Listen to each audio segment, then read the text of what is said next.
All right, what's up, TikTokers? Thanks a lot for all your questions. I think these ones are really great. There's heaps and heaps here. I'd cut it off at like 70, I think. But heaps of really interesting questions, a lot of insightful ones. So, yeah, let's get into it. So, first off, Julian. Julian, looks like you're a jiu-jitsu player, man. That looks sick. What belt are you? Tell me later on when we get back on a TikTok. How good is Australia's A2AD capabilities? Ideally, what would change? I see you've been reading up, Julian. Very good. So A2AD is referred to as anti-access area denial. So this is a style of defensive system or doctrine that seeks to deny huge areas of geography to a potential enemy. China really has pioneered this kind of capability with basically their anti-ship missiles and much of their sensor networks, especially their over-the-horizon radars and their satellite networks. Now, Australia actually has a good foundation for an A2AD system that can really prevent Chinese shipping from approaching our shores. So the first part of it is something called JAWN. Now, what JAWN is an over-the-horizon radar network. Australia's been working on this for 30 years, and there's basically 3 or 4 installations in the middle of the outback, in the middle of nowhere, and it's just fields of antennas. And what JAWN does is it bounces radio waves off the ionosphere, high in the Earth's atmosphere, and that allows you to see over the horizon. So JAWN's now pretty mature. It's been working pretty well for a good while now, and it has a range of over 3,500 kilometers. So basically, JAWN can detect shipping pretty much all the way through the Indonesian archipelago, north of Papua New Guinea, and into the South China Sea. Not all of the South China Sea, but just the southern bit of it. The problem with JAWN is, though, it's hard to locate exactly what you're looking at. So because the radio waves tend to bounce and move as they move through the ionosphere, sometimes it can have a resolution problem. So often you'll have something called an area of uncertainty. You'll see a ship, but you won't know exactly where it is on the Earth's surface because of these uncertainties. So basically, the whole idea with A2AD is to locate ships in a vast area of ocean and then saturate them with anti-ship missiles. So we have the first step in that chain with JAWN. The second step in that chain is actually satellite intelligence. So basically what you need a satellite to do is take a picture of the ship you think you've seen to classify it so you know what you're looking at. And then that also drastically reduces your area of uncertainty. So this is the second link in the chain of an A2AD system. Now, I think Australia actually has this. They haven't... there's no public statement that Australia owns a spy satellite, but I've got a sneaking suspicion that we actually do. So, when the United States put up a communication satellite network a few years ago, I think it was a constellation of 6 or 7 satellites. Australia bought one. Basically, we paid for one of them, the one that's above Australia, and obviously, the United States can use it as well, but we own it, so we have guaranteed access now. It wouldn't surprise me at all if Australia made the same kind of deal for one of the United States' keyhole satellites, which are the imaging sats. The ones basically have a massive camera on them that take pictures of the Earth.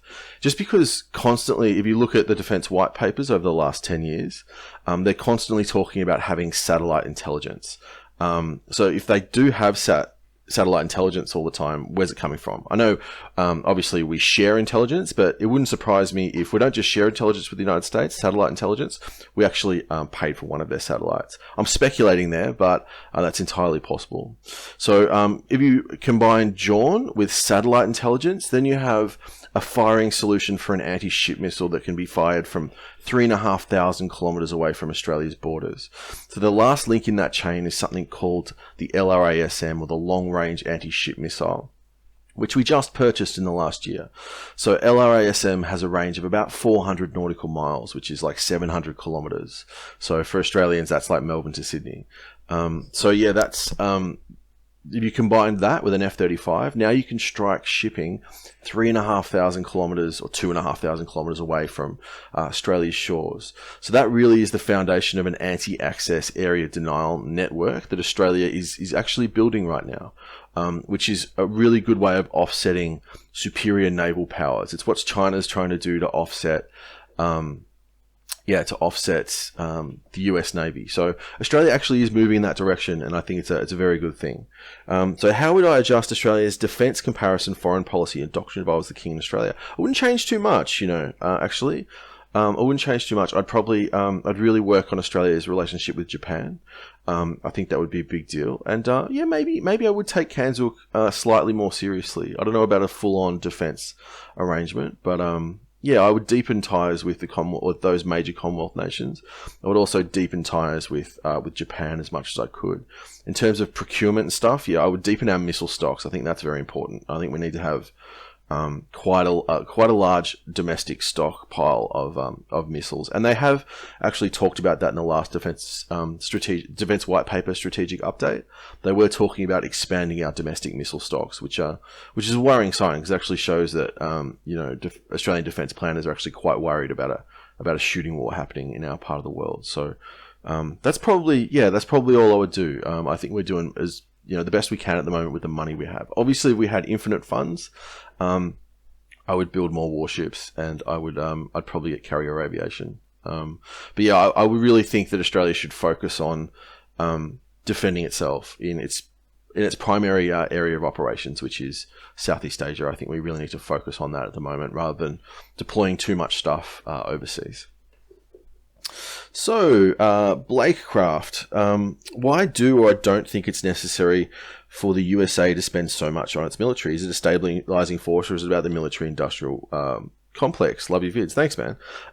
So, look, I'm not an American, so, I can come at this from different points of view. I personally, as an Australian, I think the United States' military presence around the globe generally is a stabilizing force, and a force for good, if you want to put it that way. So I'm happy that, the United States forward deploys assets to places like Japan, that they rotate marine detachments through Australia, that, they forward deploy assets to Europe. I think that's a very stabilizing influence. I think the problem with, like the Second Iraq War is it really put a stain on American presence. People just think of it all as imperialism, but I'm actually quite happy that there are, US troops around the world. From a US perspective, does the United States need to spend so much on its military? I mean, it depends. The United States gets a lot in return for being a hegemonic power. I mean, it's the most powerful country in the world. It can shape global events in a way that other countries simply can't. And a lot of that is on the back of its high military spending. Obviously, I put a post up a little while ago about universal healthcare, and it's definitely a thing that one of the reasons why Australia can afford, universal healthcare is we spend about 2% of our GDP on defence, where the United States spends, I can't remember looking up, 5 or 6. I think the United States could pull back its defense spending a little bit and still be a hegemonic power if its allies really cranked that up. But even then, I don't know. I generally think it's a force for good. Now, in terms of the military-industrial complex, this is thrown around a lot, and I generally think this is kind of overstated. There are obviously, defense contracting and getting large defense contracts in your own states as a congressman is very important. I'm not downplaying that, but I don't really think that, that necessarily means the United States has to spend as much as it does. I think the military-industrial complex could still be, humming along if the United States, dropped 1 percentage point of GDP. I think a lot of people in the US look at military spending as a kind of welfare, because it creates so many jobs in the US. So it also stimulates economic growth. So I don't know. If you're an American, I think it's up to you guys how much you want to spend on defense. But look, I'm happy that the United States spends as much as it does, basically. General Monty, who do you think was the greatest commander of the Second World War? I bet you know I know what you want me to say, Monty. I know what you want me to say. And to be honest, I think I should split it up. So if you look at the Allies, I actually think Monty was one of the best. I know people are going to hate that, but especially at least in the European theatre, a lot of people don't give Montgomery enough credit, I don't think.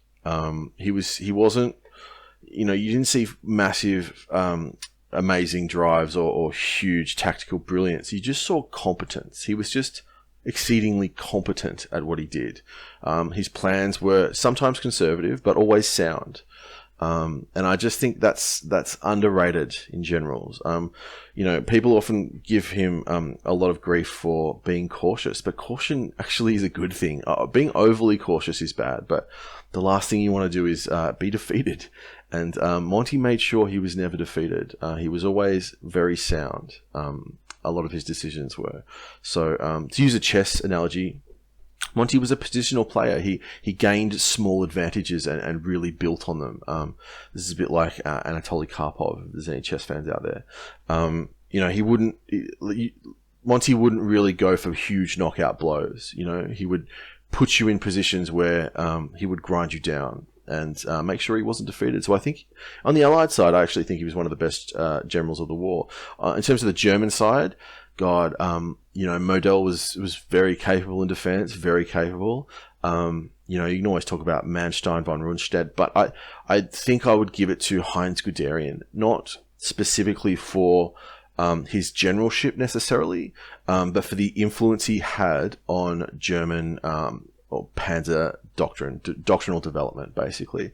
A lot of the work he did early, prior to the war, really, really influenced, German doctrine, German operational doctrine, what we call Blitzkrieg. And I think that more than any single other act of generalship in the Germans really elevates him. I think he was probably the most influential general of the war. In terms of the Soviets, I don't know. I don't know that much about the Soviet leaders, to be honest. A lot of them were just super hard drivers. So yeah, I don't know. I don't know if that answers your question, but it's the best I'm going to do, I think. Alrighty. George asks, what do you think about the theory of ancient advanced civilizations and how advanced do you think they were? So I think you're talking about the stuff that like Graham Hancock does, and I think it's all horse shit, essentially. Yeah, I think it's all bullshit. Pardon my French. So basically, if you go like to a pre-Neolithic era, the idea of there being super advanced civilizations, it's borderline conspiracy theory stuff, essentially. I wouldn't take any of it seriously. It needs very solid evidence done by very serious historians for me to believe that those ideas are true. So basically, we have a really good picture of the development of civilization, from basically hunter-gatherer societies to, what we call the Neolithic, was when people settled down and domesticated animals and began farming, and as those kind of Neolithic town societies developed, moved into the Bronze Age and the Iron Age, you have things like ancient Egypt. So we have a really good picture of how that all developed over the last 10,000 years or so. So the idea is that there's super advanced civilizations either before that or, hiding in the woods somewhere from 8,000 years ago. I haven't seen any evidence of it. And I wouldn't take those guys like Graham Hancock seriously. It's basically quack stuff. He's an amateur historian that, hasn't passed things like peer review. So I wouldn't take that stuff seriously, to be honest. Look, maybe there's little outliers here or there, unfound little things, amazing buildings from the Stone Age and stuff. But I'm really skeptical that we're going to find some hugely advanced civilization hiding in the wilderness somewhere. Alrighty.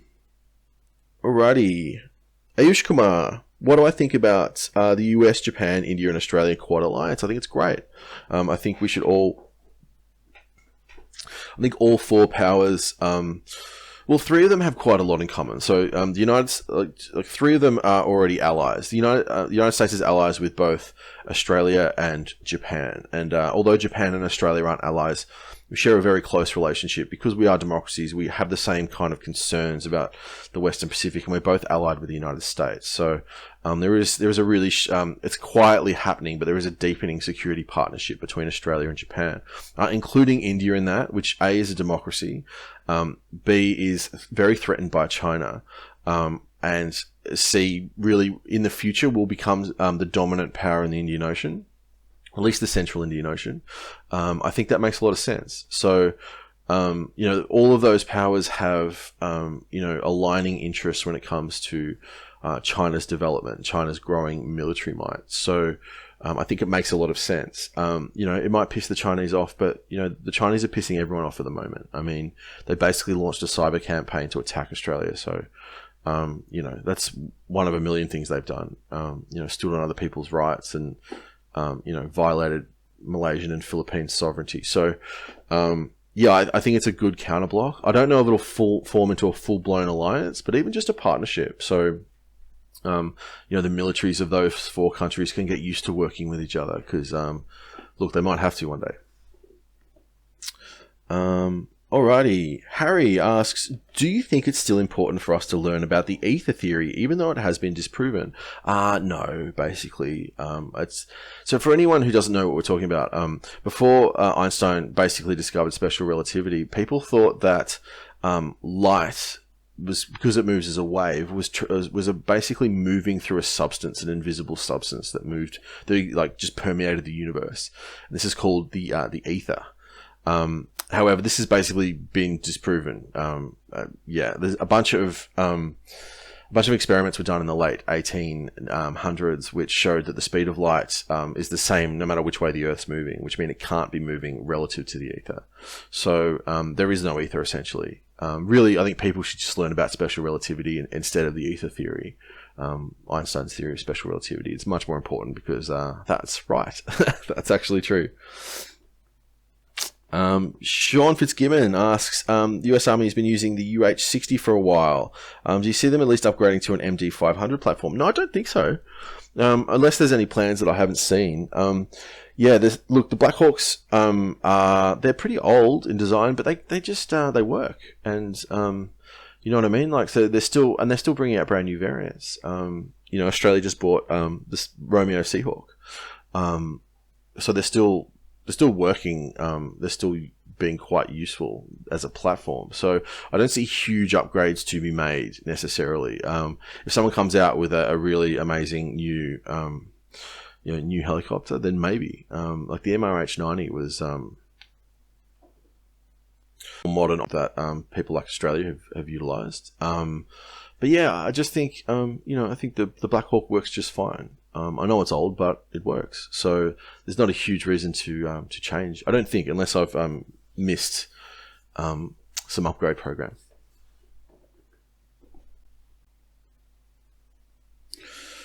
All right, this is a tough question. TH Parker 66 asks, do you think the US had any chance to have any sort of winning outcome in Vietnam, or was it just a losing battle from the beginning?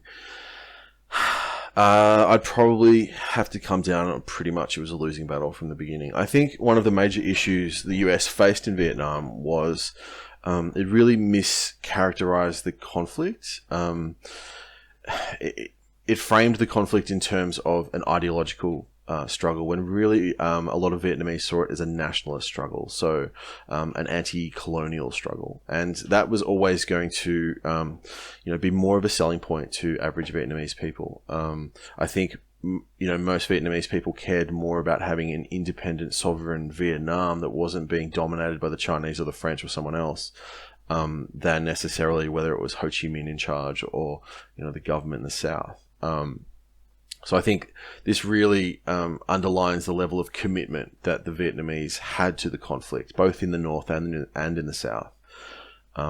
So I think from that perspective, I think the United States basically underestimated the level of commitment of the North. I think they thought of it in terms maybe of North and South Korea. But yeah, there definitely is a difference between Korea and Vietnam in that regard. I think also their counterinsurgency doctrine, although it was effective, so basically the US doctrine in Vietnam was almost explicitly attritional, which just really aimed at engaging Viet Cong specifically, VEC forces, and destroying them, killing them. And they were very good at this. I mean, the amount of firepower the US military can bring to bear is pretty scary.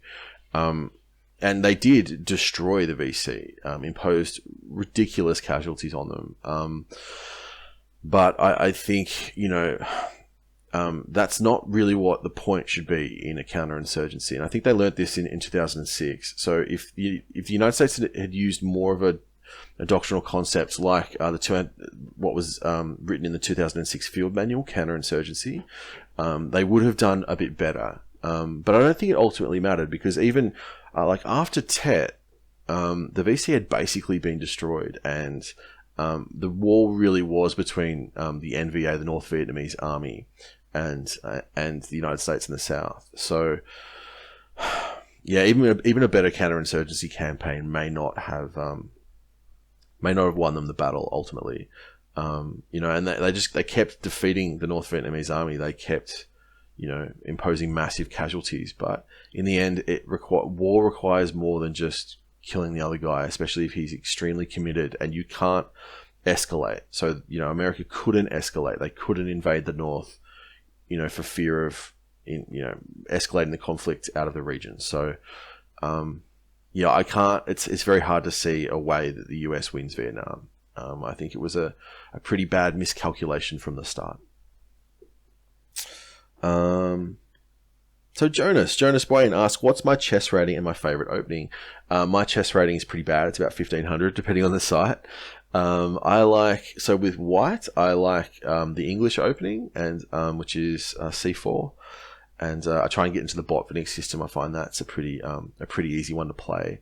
I've been playing e4 as well, with white a bit, Gioco piano, Italian game, that kind of stuff. With black, against e4, I'll often play the Sicilian, although I've been playing e5 a bit as well.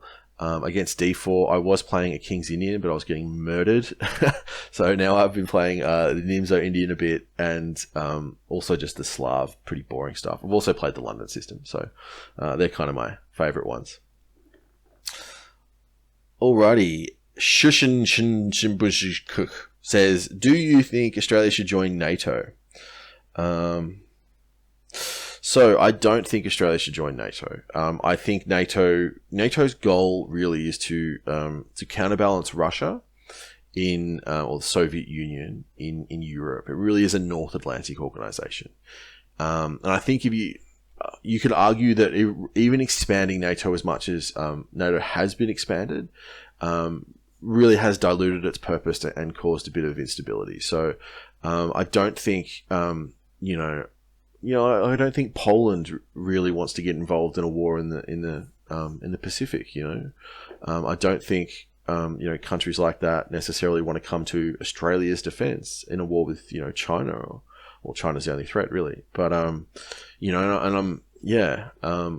so I don't think NATO should really be expanded to that kind of a scale.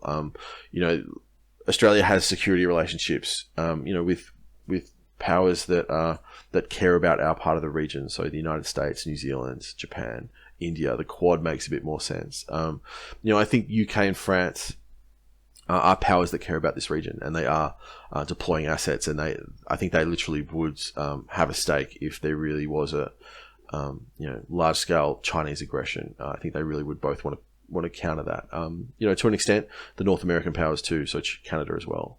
But yeah, all of NATO, like the Baltic states, what do they care about us? So yeah, I don't think so. Not necessarily. So Kai H 2019 asks, if all the countries of the Commonwealth went toward the EU, I can add or subtract the USA, and they fought the EU, who would come out on top? So I would say that without the US, the EU has more military potential for sure. The EU is the largest economy on the earth. So the only weakness the EU has is how politically disunified it is. So, I could see if there was that kind of a war, I could see all kinds of European powers pulling in all kinds of directions, which could really hamper their ability to form one coherent policy. However, if you really saw it as like a Franco-German alliance that really imposed, unity on the EU, then yeah, I think the EU pretty easily, has much more military potential than the Commonwealth. If you include the United States, then just flip that on its head. Commonwealth wins pretty easily. Did the Aleutian Green Water Bottle asks, did the Aleutian campaign in Alaska during World War II accomplish anything? I don't think so. Not really. Just going off memory, I think the original invasion of the Aleutians was done to distract the US from Midway, if I'm remembering it correctly. So yeah, like it was just, it was one of those pretty annoying sideshows. I'm sure it was not very pleasant for all the guys who had to fight up there in those freezing conditions. So probably not, to be honest. Probably didn't achieve too much. So Nick Middle 23 asks, do you think the USA and NATO should extend the alliance to other continents like Asia and Africa? No, basically no. So firstly, we need to be clear what we mean by alliances. So often people throw around the term alliance, when really what they mean is partnership or friends. So really an ally is a treaty ally. That's someone that you've signed a treaty with that says we will help each other in the time of crisis. And those treaties have been ratified by their legislative bodies. So NATO is that. ANZUS is that. And I'm pretty sure, I'm not sure what the Japanese US alliance is called, but I'm sure it's done in a treaty.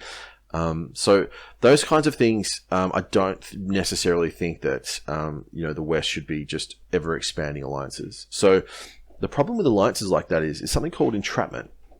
So what that means is, yes, they can be a form of stability, but if you are allied with someone, say in Africa, and they get into a local dispute with one of their neighbors, you are now involved in something you have no interest in being involved in. So really, I think alliances should be used to really, serve a specific purpose. And also, I think there's also an issue with forming alliances between countries that have vastly different values and act in different ways. So, for example, Turkey is a member of NATO. But, Turkey's been doing a lot of things that have really not been liked by the rest of pretty much the whole EU and the United States. And, their system of government and a lot of things about Turkey make them a very different kind of country to the rest of NATO. And basically it's very worrying that a NATO treaty partner, treaty ally is potentially getting involved in local conflicts in, Armenia, Azerbaijan, Syria, Russia, that really have more to do with Turkey's immediate interests than the whole defense of Western Europe. So that's why, in a way, NATO needs to adapt to the post-Soviet era, because it really made total sense what NATO was about in 1955, 1960. But in 2020, it's kind of, it's a little amorphous. I think it needs to trim down a little bit rather than just expand everywhere, because then it stops making a lot of sense, the alliance. So basically I would say no. So Alpha 150, can you give your opinion on how realistic Red Dawn was? I love that movie. Wolverines, how sick was that? Apart from how ridiculous the premise was, that there's paratroopers in Wyoming or wherever they were. The movie itself was pretty accurate. So it always amazed me how much effort they put to get the Soviet vehicles pretty right. I think they were driving around in T-72s and BTRs and stuff. I always wondered where they got the vehicles from. I mean, it was done in the 80s, wasn't it? Would you even say 84? Yeah, God, that's when I was born. They actually somehow they got those Russian vehicles. So all the Russian equipment was right as well. They had AKs. I think there's PKMs there. They put a lot of effort into the weapons and that kind of thing. How accurate do I think the actual idea of an invasion of the continental United States? I think that's ridiculous. Basically, that was never going to happen under any circumstances. I don't think. And also with the United States' nuclear arsenal, they wouldn't have allowed that kind of level of invasion. So anyway, but fun movie. I love that movie. Alrighty. Brandon asks, why did Germany not put more of an emphasis on its navy during World War II? Well, actually, it did. It had a plan called Plan Z, which was basically to recreate, the German battle fleet of World War I with, essentially more modern battleships and battle cruisers. The problem with the Navy is it takes ages. It's like navies aren't like your Air Force or your Army. The lead times on large warships are really long, often like a decade from when you first start designing something to when you lay steel, you lay the keel, you build the warship, work it up, and it can take years for these ships to actually manifest themselves in reality and be sailing around basically. So they were planning to build a full-on battle fleet that was designed to take on the British. It just would have taken like 10 to 15 years to build it all. So, war came before any of those. The plan had just barely been begun. So they had the 2 Scharnhorst class battle cruisers. Some people call them battleships. Some people call them battle cruisers. They were kind of lightly armed battleships, and they had the Bismarck and the Tirpitz that were coming along. They had a few cruisers, but it's just super expensive and it takes ages. So when you build a navy, the procurement process is it's very complicated, and you have very long lead times. So it's hard to just come from nowhere and have a navy that would necessarily challenge the UK. So U-boats were smaller, lighter. You're essentially looking at like destroyers rather than huge capital ships. So the lead time is much less. They're easier to produce, and they actually made more sense, you could argue. So the whole idea was to apply an asymmetric approach to the United Kingdom. So having more battleships, were you really going to produce enough battleships and to actually have a fleet that could take on the home fleet?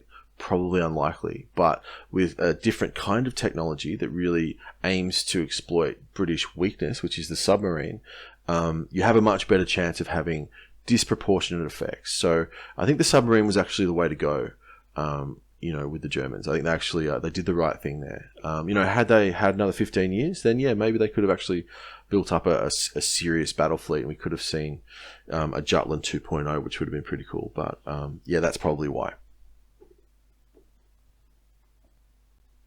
So, good one here from A Spoon. What do you think were the main reasons that the Weimar Republic fell?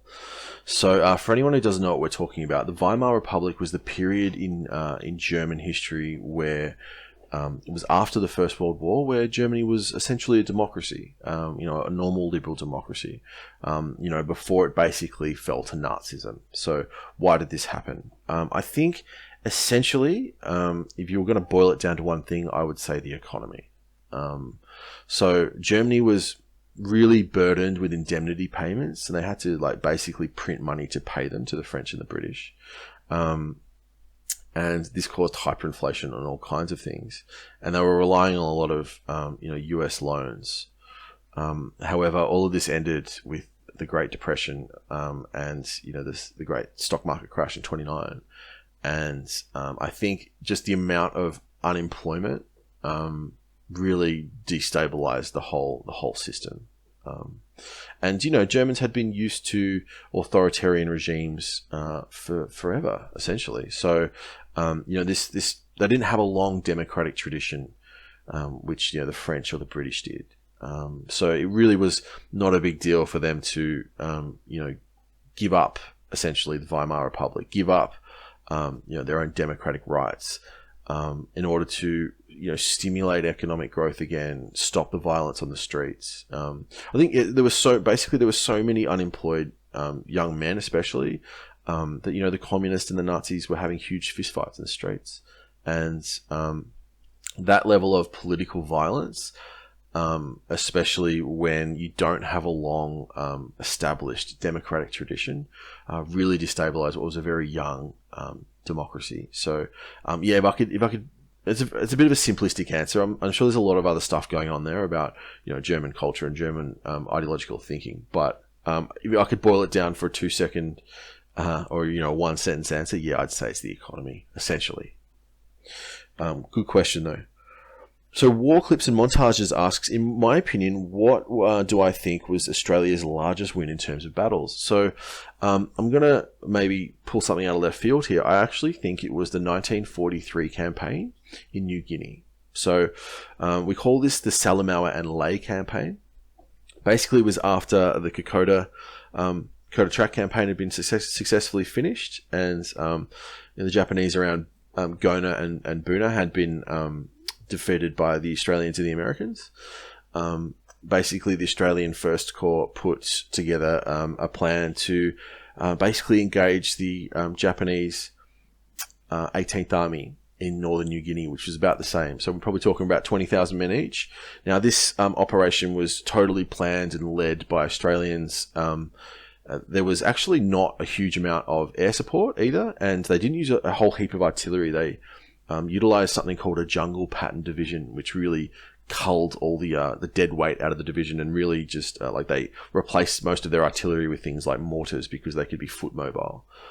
Basically because in the jungles of New Guinea there literally were no roads, so everything had to be carried on foot. So basically in this campaign, the 9th and 7th Australian divisions landed along with I think some US paratroopers, landed in northern New Guinea and basically outflanked and outfought the 18th Japanese Army and defeated them pretty decisively. They had to retreat from their two major bases at Salamaua and Lae and essentially take to the jungle in something called the Huon Peninsula. So they weren't destroyed by this operation, but they were badly defeated. And then basically this led to the Huon Peninsula campaign where, again, the 7th and the 9th divisions drove them out of the Huon Peninsula as well. So this wasn't done with overwhelming firepower. This was just done with, this was just infantry, basically. Not with huge amounts of artillery, not with huge amounts of air power.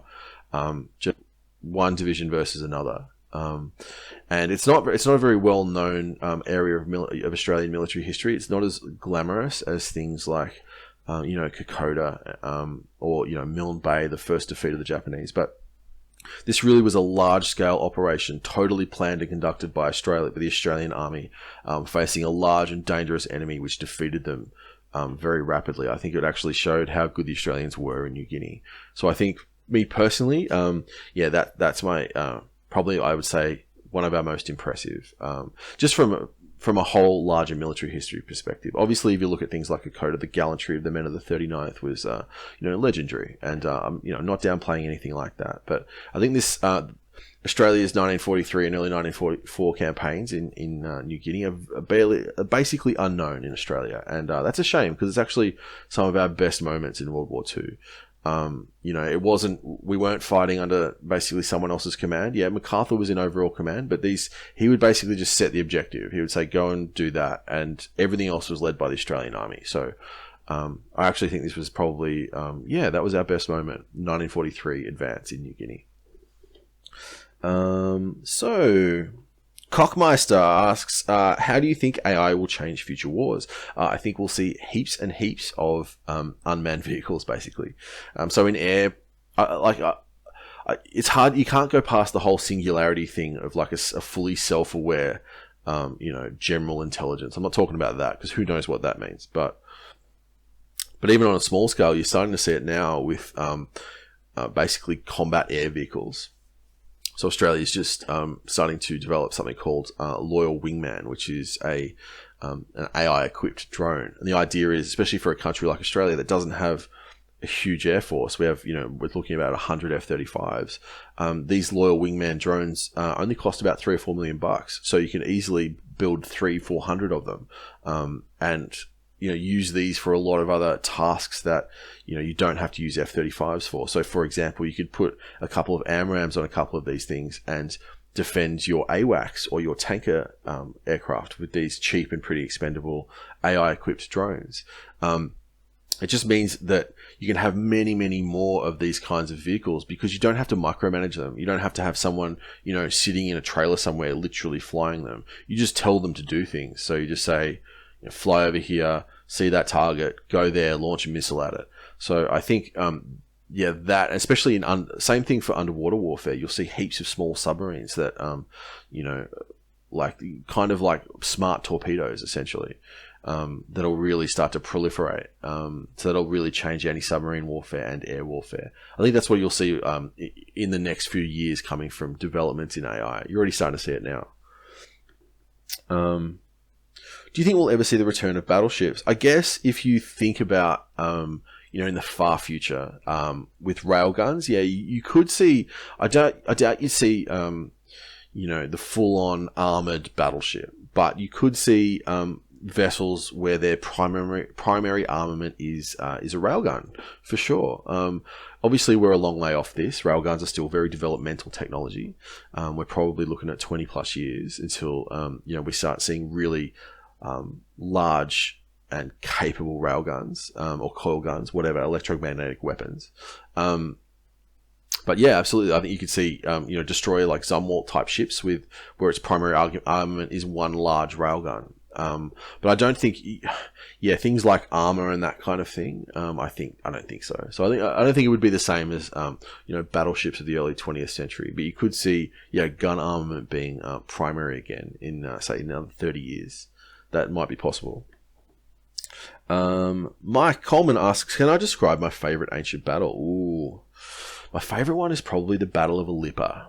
So, the Battle of Ilipa occurred in 207 or 206 BC between Scipio Africanus and Hasdrubal Gisco in southern Spain. It was the largest battle of the Spanish campaign during the Hannibalic War.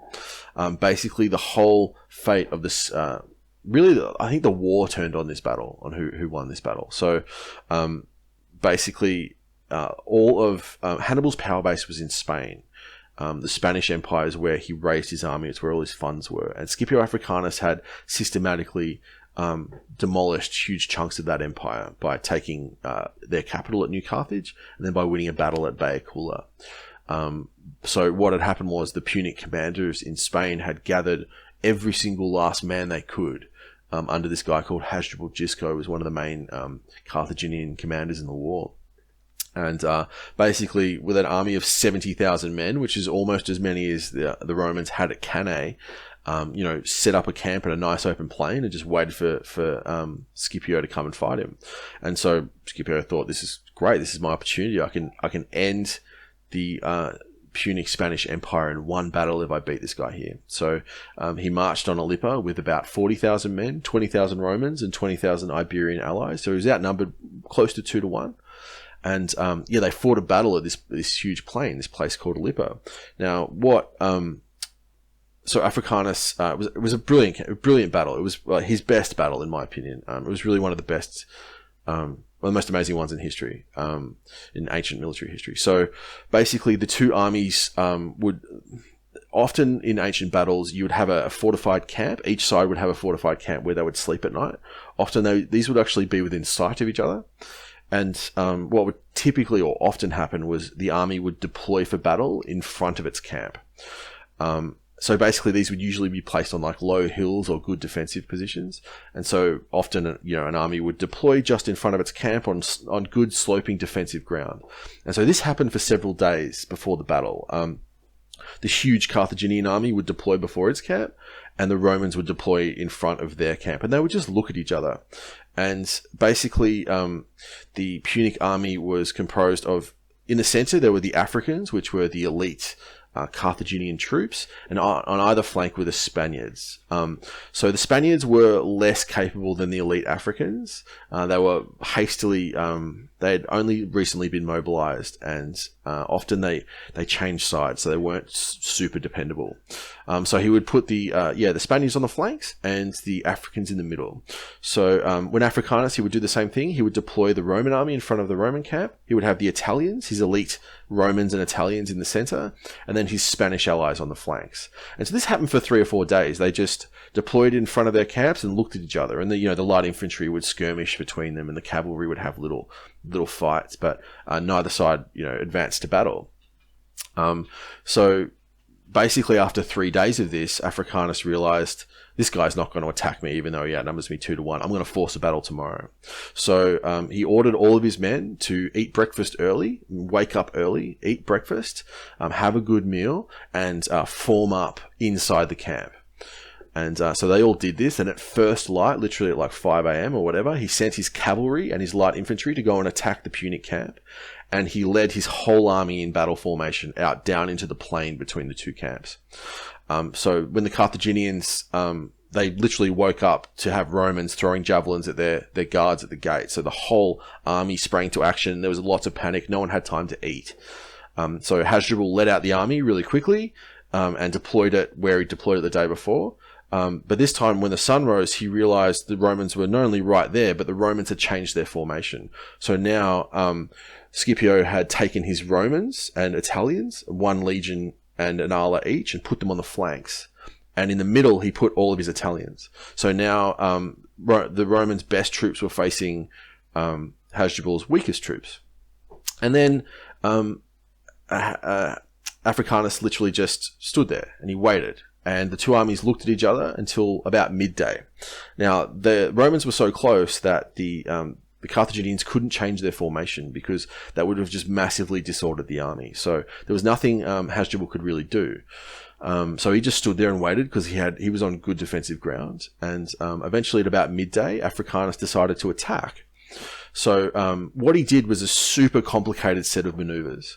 So he ordered his Spaniards in the middle to just walk advance at a walking pace, to walk very slowly, make heaps of noise, but approach the Africans, but not engage them. So stay at about 50 meters distance and just throw missiles and that kind of thing. But if they moved out to attack, retreat, because the Africans were elite and they probably would have beaten his Italians. On the flanks, the two Roman legions turned into columns. So instead of marching in a line towards the enemy, they kind of pivoted towards the right, towards the wings, turned into columns, ran at the two ends of the Punic line, and then did a wheeling maneuver. So basically they hinged like a great gate, swinging towards the center. So basically this made them attack extremely quickly relative to the Africans, the Iberians in the middle. So when they did this great swinging gate maneuver, three lines moved in to attack with the heavy infantry, and their light infantry, which was part of the Roman wings, swung the other way and enveloped the line. So it was like this shutting trap that literally swung open and grabbed the Punic line at both ends. So it was a envelopment, and it happened at a very rapid pace. So when this happens, the Romans basically crushed the ends of the line of the this massive Punic army, and the elite Africans in the middle didn't even get to fight. So by the time the Roman allies had moved close to the Africans in the center, the wings were crushed. So the whole Punic army, 75,000 strong, just panicked and turned into a fleeing mob.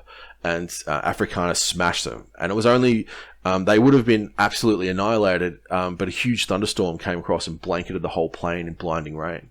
But after that, the Punic army just disintegrated. They all just left and ran. And they tried to retreat the next day, but a lot of them were cut down along the river Baetis. Thousands were killed. And that was it. After that, the whole Spanish Empire was gone. And Rome was basically in a winning position in the war from that point. It was one of the greatest Roman victories I've looked at. It was a real moment of genius. Alrighty, Top Tie Toucher says, what rifle do you think is better, the SA-80A3 or the Steyr AUG? I think they're both pretty comparable, but I love the Steyr because I'm Australian and I think it looks cooler. So I'm going to go with the Steyr because, yeah, it rocks. And hey, it was in Die Hard, so that alone makes it better. George asks, what do you think has led to the rise of big conspiracy theories like the Illuminati, aliens, etc.? I think they've always been here, man. I think they've always been around. We just haven't noticed them. So, I think I was listening to a good podcast where they were talking about the Freemasons and how many, in the 1880s or whatever, how many conspiracy theories there were about Freemasons, like this secret society that secretly ran the world. And I think the Illuminati and these kind of ideas directly come from, that kind of thinking. So yeah, I think it's always been here. I think things like social media and YouTube and the internet in general has just enabled these things to spread more. And I'm sure we've all seen it. I'm sure a lot of you guys, watch Joe Rogan. You've all heard Eddie Bravo talk about freaking whatever crazy shit he's talking about. And half the time it actually sounds like you're listening to someone, who's going through psychosis. Like some of it's just crazy. Like he was literally thinking the earth might be flat for a while. So I think in general, conspiratorial thinking comes from a desire to impose order on chaos, basically. I think when the world is hard to understand and a lot of crazy stuff happens, and if you can explain all of that that chaos by saying that there's really a secret government or secret group of people who run the world, and this is all happening to some order, even if it's a malevolent order, I think that's actually strangely comforting to people. So I think that's where it comes from. But I think a lot of these conspiracies have always kind of been here. But just like a lot of things in our world, the internet's just really fueled them. So King Steve 2015 asks, what would happen if the United States had a modern day Napoleon, Alexander, or Caesar? I don't think it would matter as much as it did back then. So these days, warfare is more of a systems level event. So it's really more about one system fighting another system. So I'm not saying individual generals and leaders don't matter. Of course they do. But I don't think it would have the same level of impact as it did, say, in the ancient world. Generalship was huge in the ancient world. If you had that one leader was really exceptional, it made a massive difference. So even when we look at, even going back to World War II, we look at guys like von Manstein and like von Rundstedt, who engineered these huge, massive maneuver battles, and we think how amazing their generalship was. You have to also look at the work of guys like Guderian before. I touched on this before, that the doctrinal development that happened prior to that allowed that kind of maneuver to happen. Like without the organization of panzer divisions and the doctrinal writing on how to employ them, they couldn't have won those victories. So it's even more like that today. Like warfare really is a systems level event. It's really, there's probably less than one great Norman Schwarzkopf general could do. Like I think, and especially those guys like Alexander, especially, really was an inspirational leader, and he was right there in the front lines, and he really motivated his men. So I think that plays even less of a role these days. Okay, Seth asks, if Germany's 1918 spring offensive had been successful, could they have won the war? Yes, I believe they definitely could have. So basically what had happened was the Russians had left the war because they'd basically fallen into revolution, and they'd signed a peace treaty, I think it was the Treaty of Brest-Litovsk, I think, with Germany. And this had basically, they'd left the war at that point. This allowed Germany to bring all of their armies from the east to the west. I think it was like 50 divisions or something. It was a big force. And for the first time in the war, this allowed Germany to have material superiority. So, they actually outnumbered the British and the French for the first time. Now, they only had a limited amount of time while this material superiority would be there, because the Americans had entered the war. So, even by the end of 1918, you would start seeing large-scale American forces on the Western Front. So they had this window of opportunity. And basically what they were going to do, Ludendorff's idea was to strike at the junction between the British and French armies, because he knew once you started pushing them back, both of them would fall back on their own lines of communication. So for the British, their lines of communication means your supply lines, where everything's coming from. So the British would have fallen back on the Channel ports, which was where their supplies came from England, and also their escape route to England. And the French would have fallen back on Paris. So the idea was, if you could smash this junction with a massive offensive and split the two armies, you could basically impose a position, especially on the French, where they would have to sue for peace. I definitely think had they done that, they could have forced the French out of the war had that battle been successful. Now that, it would have ended in a negotiated peace. I mean, the whole war did end in a negotiated peace anyway, but there's no way the Germans could have imposed the kind of peace that the Allies did on Germany, like at the Treaty of Versailles. The Americans and the French the Americans and the British just would have said, get stuff, you can't really hurt us. Combined, our fleets outnumber yours by miles. So I think it would have been more of a negotiated peace, where something closer to the state, like the antebellum peace, essentially. So the way things were before the war, it would have looked a lot more like that. I really doubt the Germans would have been able to, impose huge reparations or anything like that. They might have on the French. So yeah, that's what when I say the Germans could have won the war, I meant they could have gotten a peace that was favourable, essentially, and not been crushed. So yeah, they definitely could have. I think if that battle had have gone better, and they had have achieved what they were initially aiming for, then yeah, they could have won the war. Ultimately, they lost that battle, and really everything hung on that battle. And there are some really famous actions. Belleau Wood, the Australians at Amiens, some really amazing moments in World War One. Everything came down to that spring offensive, in my opinion.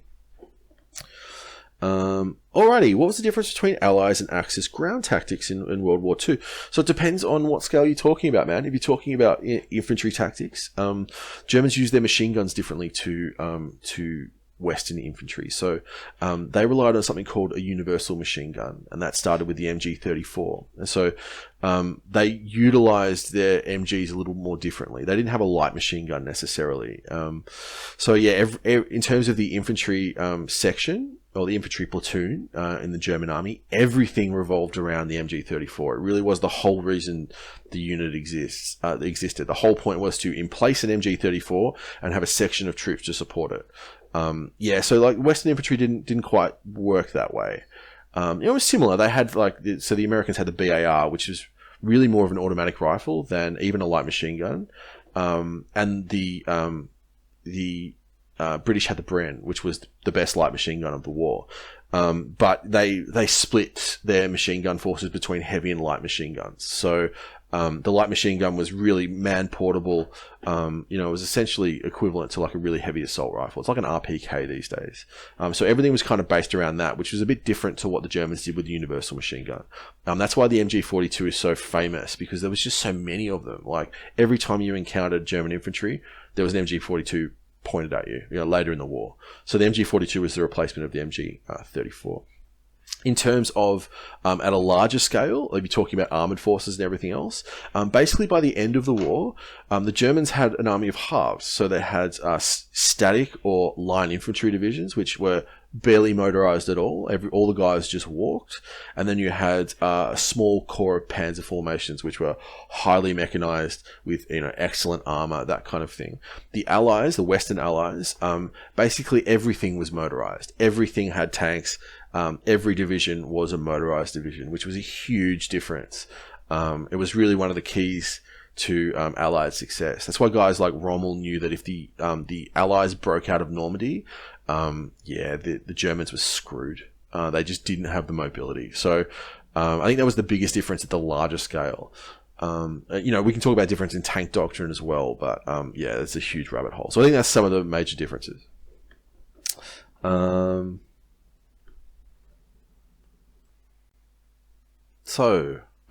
free man asks, is the Russian Belgorod sub meant to cut SOSA nets? I'm sure, all kinds of stuff like that, I think. Also, I think it's got some kind of nuclear drone on it. Who knows what that thing's designed for. Basically, it's an Oscar II with the missiles removed and all kinds of cheeky stuff in there instead. So, it's taken 27 years for them to build that thing. It just shows you how crazy things got for Russia in the 90s. But it's probably not just cut SOSA nets, but doing all kinds of seafloor things. So maybe even intelligence on data cables. So for example, most of the world's information travels on undersea data cables. Fiber optic cables. So doing things like tapping into those could be part of what they're up to. But it's all very secretive. So who knows what that submarine's going to do. Alrighty. Douchelover69, great username, says, favorite Roman emperor and least favorite Roman emperor. My favorite is probably Vespasian. So, Vespasian was a soldier. He was a general, grew up through the army. He was a bad mofo. When, my favorite story about Vespasian was, when he was dying, he was older and he was on his deathbed. He told a couple of his Praetorians to grab him and hold him upright because a Roman soldier should die on his feet. And so they just held him upright until he died. Like, how badass is that? He was also a good dude, I think, too. Least favorite. Goddamn, there's a lot to choose from. The problem is, if you think of, the usual villains. So, Caligula and Nero. A lot of the information we have comes from Suetonius, who is a biographer, and a lot of it's just over dramatized. So it's hard to know, how much of their craziness, was real. And like Caligula was an awful, terrible emperor, but yeah, man, like I'm pretty sure he grew up, if I'm getting the story correct, he grew up around Tiberius, when Tiberius was old and crazy. And literally, he, even as a kid, he had to fear for his life all the time if he said the wrong thing. That's enough to make anyone crazy.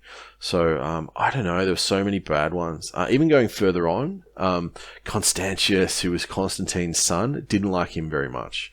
Yeah, I don't know. Probably could be some of those.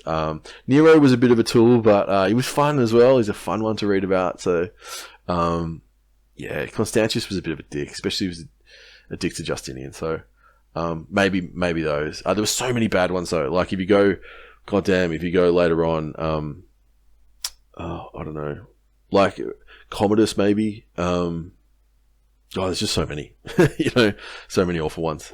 So, yeah, I'll go with Constantius. So Seabreeze asks, what did I study at school? I studied, economics, history, obviously, politics, English. I think I had to do one math subject, so I did like veggie maths, and, I think I did business management as well. I had this idea that I was going to, legal studies, had this idea that I was going to go into business, like my big brothers. And, yeah, that didn't work out pretty much. But yeah, that's what I did at school. And then, after I left school, I got into law school and I hated that and dropped out. I got into finance, hated that and dropped out. Yeah, I only came back and decided I was going to follow and do what I loved, when I was about 25. So, yeah, that's what happened to me. So user, whatever, I can't do all those numbers. Says, was Lee better than Grant? I think Lee was better at the grand tactical level. So basically what that means is when the two armies are operating actually on the field shooting at each other at an army scale level, I think Lee was better there, for sure. If you look at the Overland campaign, it's basically just like a bunch of tactical defeats that he imposes on Grant. But I think at the higher level, Grant was better at the operational level, who's better also at the strategic level. So even though like every time he kept getting, these tactical defeats with Lee, he just steadily maneuvered Lee into a position where Lee couldn't win, So like, yeah, Lee, basically by maneuvering Lee to the siege at Petersburg, Grant knew where he needed to push the battle to make sure he could actually beat this guy. So I think Grant was actually better at the operational level, and yeah, I think that's where the two really are different. Both awesome. I kind of hold them both in equal esteem. Yeah, so yeah, I'd say, I don't know, but some are better. Yeah, at some levels better, at some levels worse. Tomo Rook asks, have I seen HMAS Cerebrus? I live down near there, but I never go down there. So, I actually live not too far from there, on the peninsula. So, but I've never been there. So Viking, what's up, man? Viking asks about my thesis. My goddamn thesis, what I should be writing right now. So my thesis is, basically it's on a transition that happened in the Roman military from the Manipular Legion to the Cohortal Legion. So what that means is there was a formational change inside the Roman Legion that happened sometime between the Hannibalic War and after the consulships of Marius. So basically we see cohorts, which is a type of formation that's about a battalion in size. We see them utilized by Scipio Africanus during places like Ilipa and Zama. And then afterwards, basically for a century, they disappear. And then we see them again in the first century after Marius, with the campaigns of Caesar and that kind of thing. So it's a weird thing that we see this development and then it drops off and we see it again later. What we also see is in those battles where cohorts are utilized, we see maneuver warfare happen. So basically what I argue in my thesis is both of these times, the Roman army innovated because they were getting defeated quite badly. So firstly, the Roman army was being defeated quite badly by Hannibal, and then Scipio Africanus essentially innovated by utilizing this new formation to allow the army to conduct maneuver warfare. This was then abandoned by the military, and then again Marius had to do the same thing because the Germans, the Cimbrian Teutones, were really devastating the Roman army. So he utilized this formation that I'm sure was hanging around, people knew about, but weren't really using that much. He utilized it again in order to allow the legion to become more maneuverable, essentially. So then that's the starting point, and then I kind of use something called organization theory to explain why the Roman army failed to adopt Scipio Africanus's reforms, but why Marius's were later successful. And that comes down to essentially organizational norms within the army itself, and disruption in Roman society, which was happening in the first century. So that's basically what I argue. I know all that sounds pretty technical, but yeah, it's basically an alternative explanation for why the cohort came about. Basically, there's been what's generally understood in the field as the cohort was a defensive formation, and I basically argue that that's all wrong. My thesis is finished. It's been through one round of examinations. They had a bunch of edits, and right now I'm just doing the edits again, so then I can resubmit it, and hopefully that'll be the end. Or either I fail, or I'll be Dr. Hypohysterical History at that point. So we're almost there. I'm just so sick of writing it that I'd rather make TikToks, basically. That's it. Nick Middle 23 asks, can you recite a couple of Sabaton songs? I don't even know who that is, man. I don't even know. I'd sing for you, but I don't even know who that is. Use something. Why did Western Europe allow the fall of Constantinople? Didn't the city act as a buffer between Christianity and Islam? Not in the 14th century. Not by then. I think Constantinople that late was a tiny little rump. It really wasn't a buffer of anything between anything at that point. And Western Europe was very, was focused on its own internal affairs. And before that, a lot of Western Europe's attention had been focused on supporting the Crusader states. So, like the Kingdom of Jerusalem, the Kingdom of Acre, those kinds of things. So, they weren't really focused on Constantinople. And anyway, I think it was the Fourth Crusade sacked Constantinople.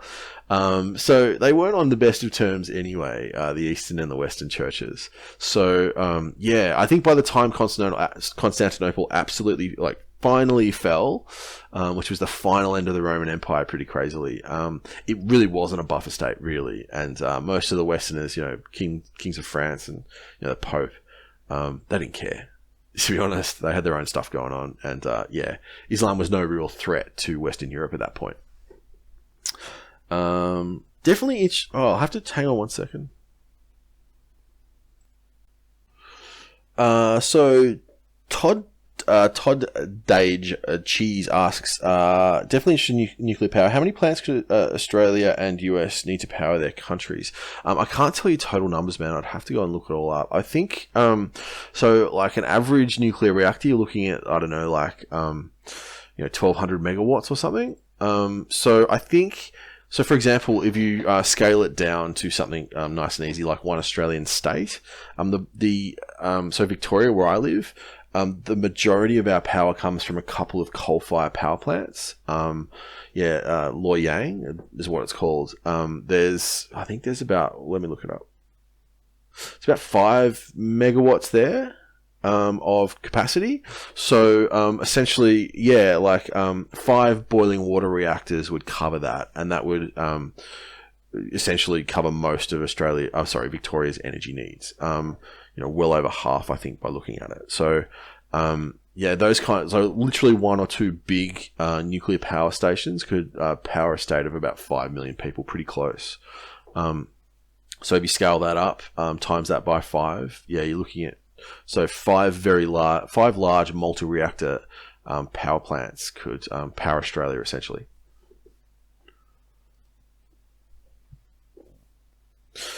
Sam Ward 87 asks, where do you think the next major conflict will be? It depends what you mean by major conflict. I think there's always a possibility on the Korean Peninsula, but that's been stable for ages. I think the Middle East with Iran. I think there's rising tensions between Iran and Saudi Arabia. They're currently fighting a proxy war in Yemen, which is pretty nasty. So, and if you look at Saudi defense spending, it's gone through the roof. So I think the possibility for those kinds of conflicts escalating are pretty large. In terms of full-blown large conflicts between major powers, absolutely Western Pacific. So I think that's probably the best, the most likely scenarios for a conflict in the next 10 or 20 years. Worryingly, a conflict between China and the United States is possible. So Appleboy asks, how do I imagine World War III starting? I personally think it'll go with a civil war in a major country. What's my take? So I don't know if there will be a World War III. I think we've moved to a place where world wars no longer happen, basically. And I think this is, we saw this in the Cold War. I think nuclear weapons have basically made world wars irrelevant.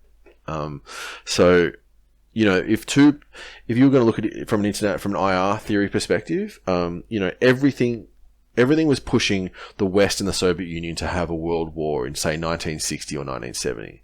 But they didn't. And the reason they didn't is because they both were nuclear armed states. Obviously that was a crazy time in terms of the level of nuclear capability, but I think, I don't think we'll see general conflicts anymore. I think we'll see more limited conflicts. I don't know that that's true. It's always possible that things can escalate to a full-blown total, world war. I think more regional conflicts are more likely. How do I see it starting? I can just see, a reasonably small conflict, say between China and Japan over some local territorial disputes, and that escalating to involve the United States, I think is probably the most likely thing. Or you'll see Russia decide that they're going to try and destabilize the Baltic states with, this hybrid warfare, essentially, which then basically escalates to a shooting war between NATO and Russia. I think that's probably more likely what you'll see. I don't know if you'll see a full-blown civil war in one of the major countries. So, in China, for example, we saw Tiananmen Square demonstrations, which was large-scale political unrest. I don't think that would escalate to a full-blown civil war, but that could destabilize a country, that's for sure. That's probably how I see it going down. Just a minor conflict over something reasonably small that escalates and involves the major powers. So, Diane Roland, if the German-Soviet Non-Aggression Pact in 1939 developed into a military alliance, would the Axis have won? So, interestingly, this is actually quite possible. So, during the Winter War, when the Soviets were invading Finland, the British and French were seriously considering sending direct military aid to the Finns. Not just guns and weapons, but fighting troops. And at that point, the British and French would have been at war with the Soviet Union as well as Germany. So at that point, you literally could have seen something of a serious German-Soviet alliance. Germany and the Soviet Union actually had a very interesting relationship from the 1920s through to the 1930s. So the Luftwaffe was totally developed in the Soviet Union to keep everything away from prying eyes because of the limitations of the Treaty of Versailles. Same with German armor. It was all developed in the Soviet Union in this secret partnership with the Russians. So they actually had a pretty good strategic relationship going back decades. So it really isn't as crazy as people like to think. I think everyone sees what happened and then projects that back further into time. We tend to look at earlier time periods through what happened later, essentially through the lens of later events. That definitely could have happened. Now, what would that have meant for the war? It depends on how you define Axis victory. I think the war could have ended in a negotiated settlement that was that left Hitler in charge for sure.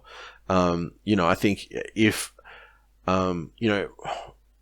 France was knocked out of the war, and Britain was now facing the Soviet Union and Germany, I think, considering how close they actually came to conducting a negotiated peace in 1940, I think there's a very high likelihood that they would have come to the table. And so, at that point, the Germans probably would have won the war. if you count that as winning, I mean, there wouldn't have been a huge general conflict. It would have been a reasonably minor war, more comparable to, say, the Franco-Prussian War than World War One. With France left kind of in a diminished state relative to Germany. But I think that's probably what would have happened.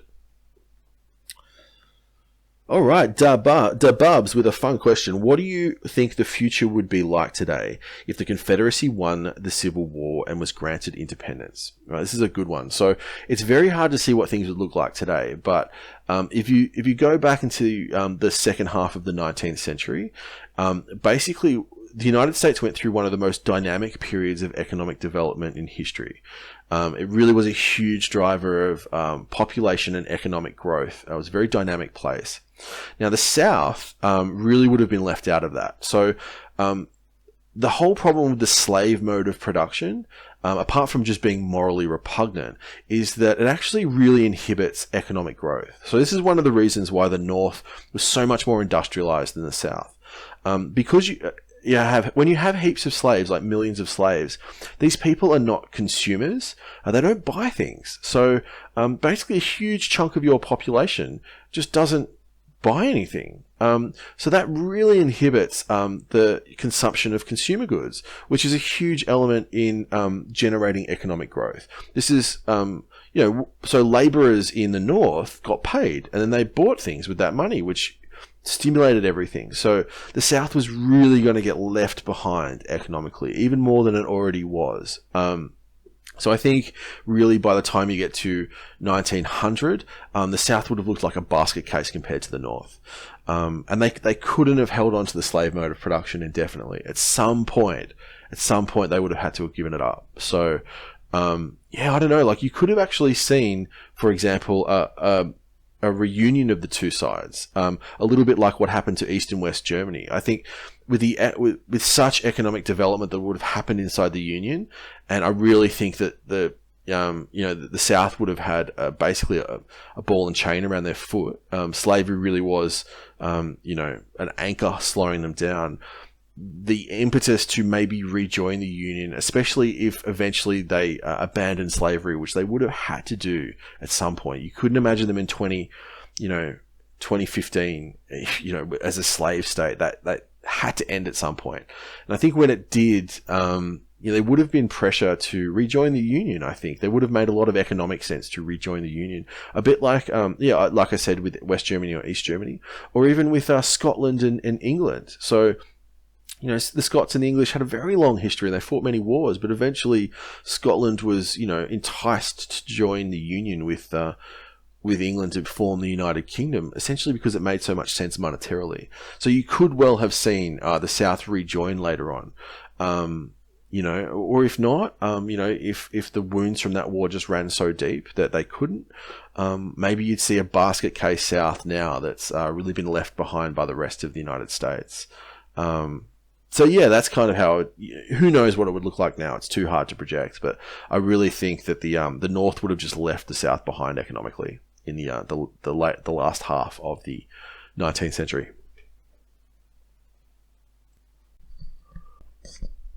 Alrighty, your mum is fat. Great username, asks, do I think American news media is propagandistic? So this is going to be a dangerous one. I think there are certain news media outlets that are quite propagandistic. So I think there is a wing of Fox News that is basically talk radio. There are some very good journalists at Fox News. Shep Smith was a great one. It was very sad when he left. And I think Chris Wallace is very good as well. But there is an element there that is pretty propagandistic. MSNBC has the same kind of deal. Sometimes when you watch that, it seems a little crazy. I don't know if it's quite as bad as Fox News, but it gets there sometimes. So I think those two wings of they can be pretty propagandistic, but I think not all US media is at all. The United States has some of the best print media in the world. Investigative journalism, even things like BuzzFeed, but the New York Times, those kinds of things. There's some very, very serious and excellent reporting that goes on in US newspapers. They're still some of the best in the world, I think.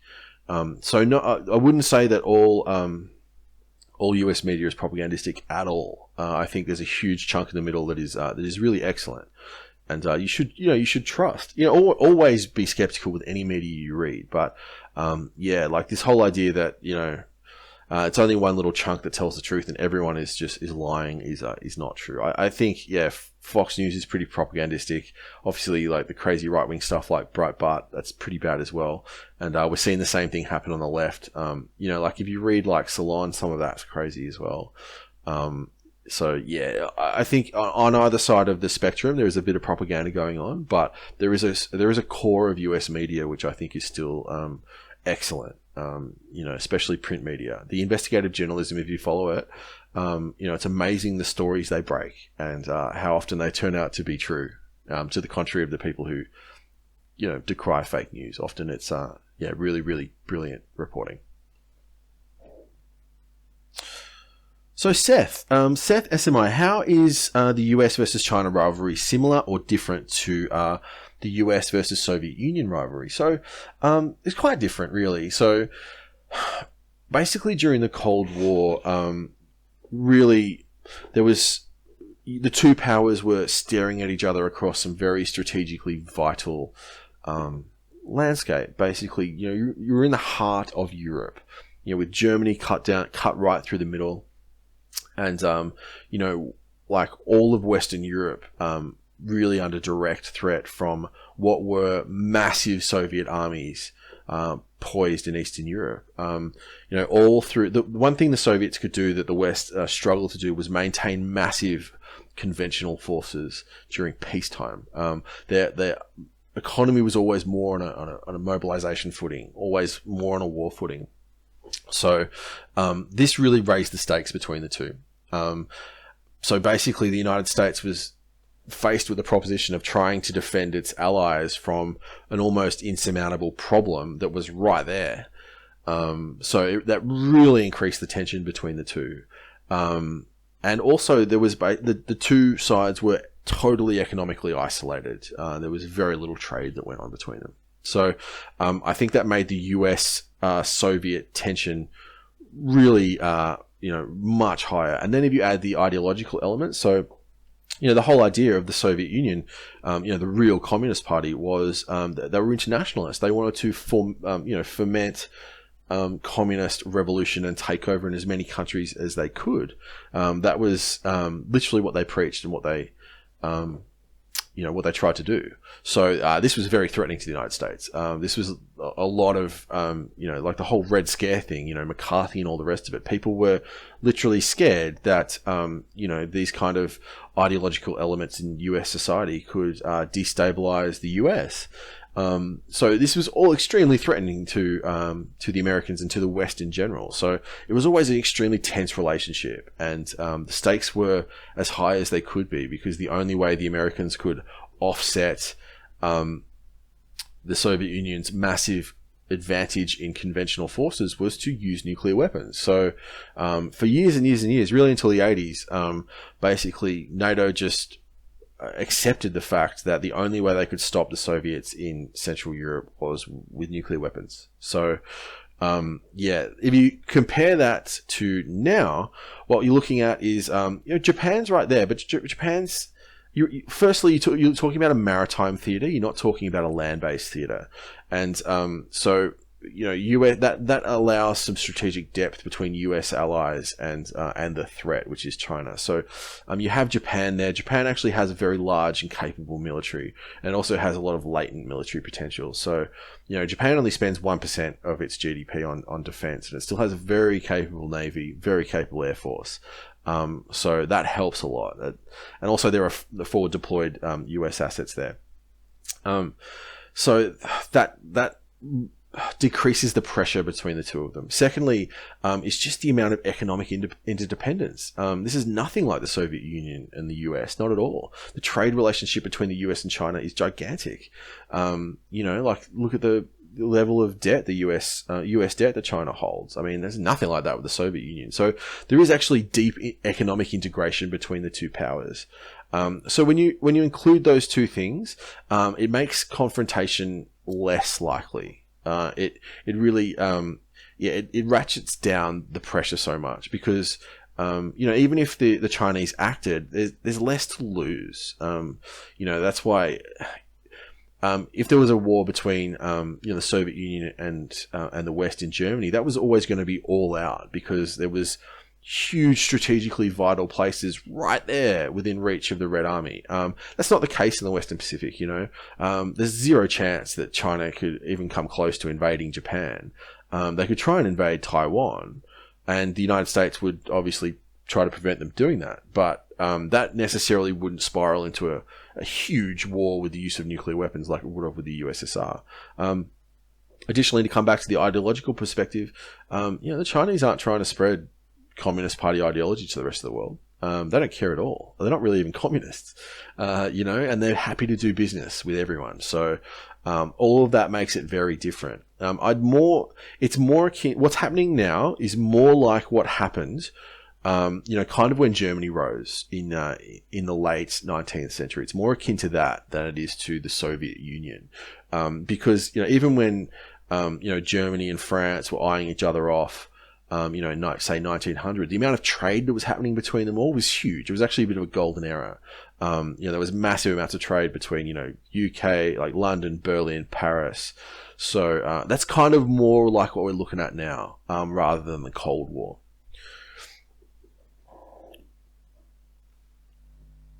So Sam Ward 87 asked, do I think that more countries in Europe and the world will begin to start to move further to the right of the political spectrum? I don't necessarily think that's true. So there are some worrying trends in places like Europe where right-wing parties are becoming more prevalent. I think a lot of this comes to do with immigration, essentially. So I think this is you can also see this in the United States as well. So when you have large-scale ethnic change in a nation, often you'll see conservative elements really start to gain in popularity a bit. So, one of the major concerns for Republican voters in the 2016 election was unchecked immigration from the South, and how that was, they were feeling that to destabilize the country, destabilize the ethnic balance of the country. And you're seeing similar things happen in places like Germany, now, especially with all of the refugees moving from the Middle East, places like Syria. This does the same thing. So especially when you're going to change the ethnic balance of a country, you need to do it carefully, or else you will essentially you'll make people fearful, and that's never good. So Jonas Bwain, breakdown of current geopolitical powers and the best way to grow power and mitigate their rival powers. Well, I'll only do the main ones because we could be here all day. So, the United States is by far the world's greatest geopolitical power. It's, no one else is even close. So, if you look at the United States as just basing infrastructure, they can stage air power at any part of the globe. Then you look at the United States' naval capability. 11 carrier strike groups is, with Nimitz or Ford class supercarriers, pretty much unbeatable. Then you look at their strategic strike capability, unmatched. Then you look at their total air force, pretty crazy. Yes, the Army's not massive, but it's extremely capable and very, very advanced. So they're capable of global intervention militarily against middle powers, pretty much at will. Economically, still the largest economy in the world, reserve currency. They have more economic influence than anyone else. Then you look at, their diplomatic strength, massive diplomatic strength. Look at their alliance structure, for example, and look at NATO. So if you look at the Americans by themselves, they look pretty scary. Imagine confronting the entire US alliance. How scary that looks to an opponent, where you're not just dealing, like if you're Russia, you're not just dealing with NATO, you're not just dealing with the United States, you're now dealing with NATO. All of those powers with, their combined GDP compared to yours is, ridiculous, drop in the bucket. So, the United States is by far the largest geopolitical power in the world. Now, the United States doesn't really need to improve its position. Really, it just needs to maintain its position. That's its main strategic aim. There isn't much more powerful you could be, I don't think. Basically to maintain the United States' position where it is to prevent, really prevent competitors from forming, and prevent minor nations from dominating larger regions. So, prevent, say, one power taking over the Middle East, or one power taking over Europe, that kind of thing. So, the Chinese are the next down the ladder. They're obviously huge demographic power, huge economic power, second only to the United States, much bigger than everyone else. Basically, I think what the Chinese really should be doing is, they're basically alienating the whole region with their aggressive actions in the region. I think it's a big mistake, but I think they do it mainly for domestic consumption. Basically the whole reason, regime legitimacy is the PRC's ultimate objective. So, it's hard to detach China's objectives from the Communist Party's objectives. And, their whole goal is to maintain regime legitimacy. So often they'll do things that may not make sense from a strategic perspective. And you think, well, why are they doing that? It's because it plays well to a domestic audience, essentially. So, for example, asserting these crazy claims in the South China Sea, which basically alienates the whole region. I think if they used their soft power more adeptly, they really could have brought a lot of Southeast Asian nations on side. Really, the opposite is happening. So that would probably be a good thing to do. They are investing in blue water capabilities, which will give them more global reach. But yeah, I just think the biggest issue with China is their poor use of soft power. Come down to the other end, so the next powers would be Russia, for example. Russia faces some daunting problems. So the Russian military has had somewhat of a resurgence under Vladimir Putin. They still have a lot of issues to deal with in terms of basically moving to a fully post-Soviet Russian military. There is just a lot of dead weight. I think the Russians have a word for it. It's called mitialong or something. It just means literally all this dead weight, all of this stuff, this old useless stuff they had from the Soviet Union. So trying to transition from this massive Red Army with all this crap to a much smaller but more useful Russian army with more modern equipment really has been their real goal. And they've actually moved from a divisional structure to a regimental structure in order to kind of facilitate that. So I think continuing to do that, however, their long-term trends just look very negative. Their demographics are only going down. The Russian population is shrinking. If you look at the health of Russian society, it doesn't look good at all. I think their life expectancy is like 60, The Western world is looking at approaching 90 now. The black market in Russia is huge. That's not good either. So things look bad for the Russians, basically long term. Their economic growth is not looking good either. So all of these fundamentals of a country's strength for the Russians look quite bad. In terms of what they can do to turn it around, I don't know. I don't know what they can do. I think change their whole political system would be a start. Change their whole economic and political system. But that's extremely unlikely given, how the power structure is arranged there. So, they'll try and keep doing the best they can to keep their military as strong as they can. They know that there's no way they can even come close to defeating NATO in a conventional conflict. The Gerasimov doctrine, essentially, or that's a bit of a misnomer to call it that, essentially admits that they don't stand a chance against NATO in a full-blown conventional war. So they're using nuclear weapons to offset NATO's conventional advantage in the same way the Americans used nuclear weapons to offset the Red Army. So they're going to rely more heavily on their nuclear forces. But things only look downhill for the Russians, to be honest. I think in 50 years they will be a even much more diminished power than they are now. The Europeans, like the British and stuff, I don't know. Britain's now at a crossroads. It needs to figure out what it's going to do in a post-Brexit world. So we'll see what happens there. But I think the rest of the Europeans are just happy chugging along the way they are. Alrighty. Thorin886 asks, love to hear your thoughts on Philip II of Macedon. Does deserve a lot of credit for independent of his son. Absolutely he does. So I think had his son not been Alexander the Great, he would go down. He already goes down as one of the most famous leaders of ancient history. But yeah, obviously, when your son conquers the whole Persian Empire, everyone seems to forget about you. But not only did he just like defeat the Theban and Athenian alliance and clearly become, well, I should take it back before that. So really, Macedonia was always a backwater of ancient Greece. It was this weird little kingdom up in the north that was Greek and was allowed to come to the Olympic Games and all of that, but really wasn't one of the major Greek powers. And basically through the reforms of Philip himself, he organized the kingdom. I think they had some silver mines or something. I can't remember, but I think he stimulated some economic growth, I think through mining. I'd have to double check that. I haven't looked it up. But then reformed the army. So the whole, pike phalanx, the Sarissa armed pike phalanx of professionally trained men that were paid for by these new gold mines or silver mines, can't remember.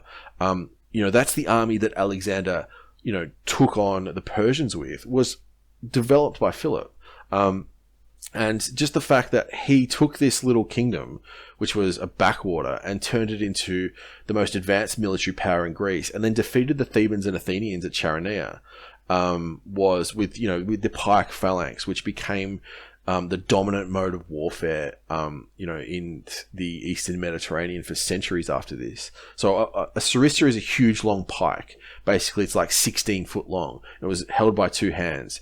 And what the Macedonians did was, instead of like a hoplite, which is what guys would usually be armed as in ancient Greece, which was a dude with a big spear and a one-handed spear, the sarissa-armed pike phalanx would have these huge pikes that were twice as long as the other guy's spears.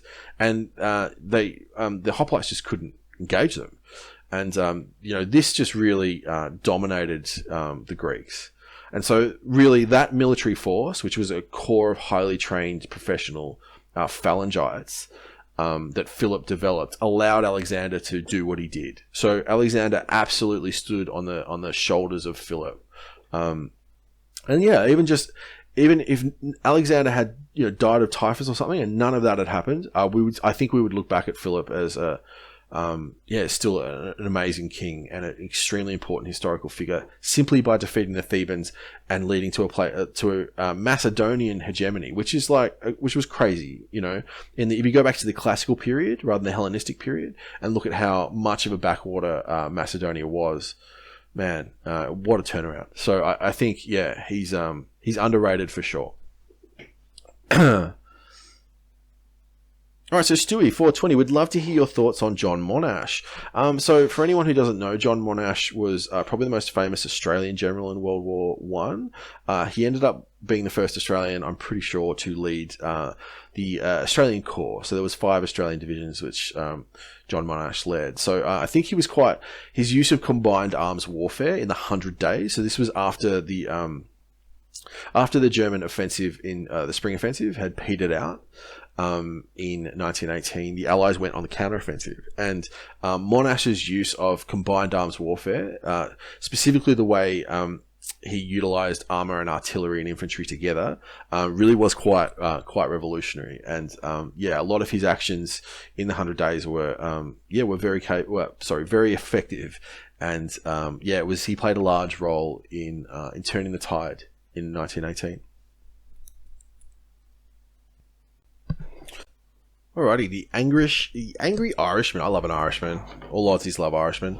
Have VTOL-capable jets really proven to be useful or necessary in actual combat? Why is it so necessary? The F-35 could have been so much better without it. So I think where STOVL-capable jets really shine is on the sea. So the ability to use small ships and stage fixed wing air power from them is really invaluable in those situations. So, for example, for an amphibious strike group commander, the ability to have a flight of F-35s right there, right where they need it, under direct command, under direct marine command, is really invaluable. So proximity first equals capability. So the ability to stage F-35s from an America class right where the battle is really increases their utility. They can do more sorties per day, essentially. And it also means that Marine commander knows he has close air support available because it's under his command, it's organic.